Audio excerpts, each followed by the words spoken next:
CBS News political analyst and Republican strategist Frank Luntz is here. Frank, good morning. So, is Ohio in play for Romney? Ohio's in play, Wisconsin's in play, and if any candidate wins both those states, they're the next president of the United States, regardless of what the popular vote does. If you split, then that's also probably good news for Mitt Romney. But it's not about 50 states. It's about 2. And does foreign policy make a difference? It makes a difference in terms of how they pivot.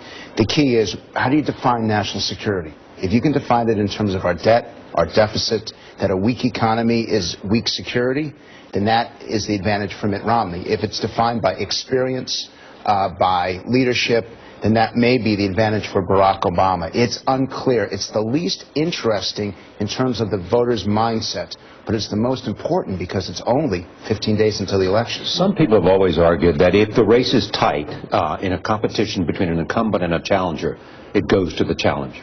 And I've seen that. It's about 2-to-1 is the polling numbers, but there's no undecided. In most of the national polling now, the undecided is only 3, 4, 5%.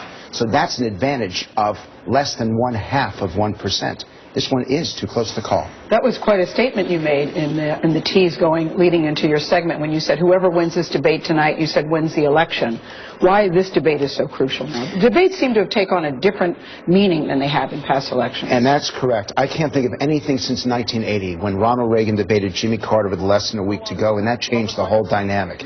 In this case, there is no other unedited opportunity for the candidates to meet with the voters, and these 30-second ads have lost most of their impact. The only thing that could break is either an October surprise or some ad that is so harsh and so critical that it just shocks you into paying attention. Which poll do you pay attention to, Frank? Because some polls say they're dead even, some polls say the president's ahead, some polls say Mitt Romney is ahead. Which one should the voters be paying attention to? I use Real Clear Politics, as this network and many networks do, and I throw out the poll that's most pro-Obama and the poll that's most pro-Romney, and I re-average it.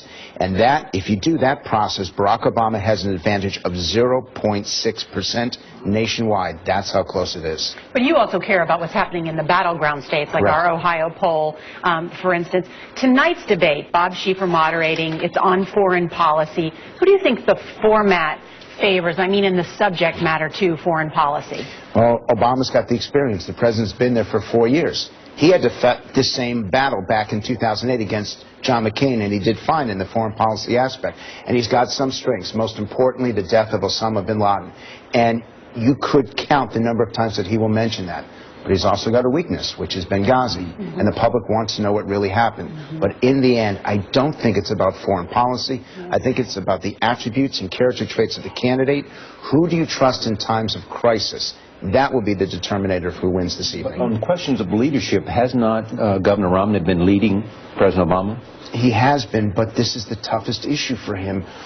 Governor Romney has the experience in the economy, and he's done it as a businessman, but he can't legitimately say that he's led a nation in times of crisis or in times of war. Barack Obama can do that. That's why Obama would have the narrow advantage. Just about this. Go ahead. Oh, I was just going to say, I've been sort of studying up for tonight's debate because you and I are both going down to Boca, and just the range of issues that are going to be discussed tonight. I mean, everything from China, immigration falls under that. I mean, there are a number of the Middle East. I mean, you got to prep a lot for this debate, certainly, if you're Romney and Barack Obama, because it can be a wide-ranging debate. Right, and Obama's lived this every single day for the last 4 years. Mitt Romney has not, but there's no real expectations here. All the public wants to know is, who's going to keep us out of war? That does matter today. Sounds like 1968. Who's more likely to handle a bad crisis? And most importantly, the connection between economic policy and foreign policy will be very tight and very important this evening. All right, Frank Luntz, thank you very much. Pleasure. And CBS News will have...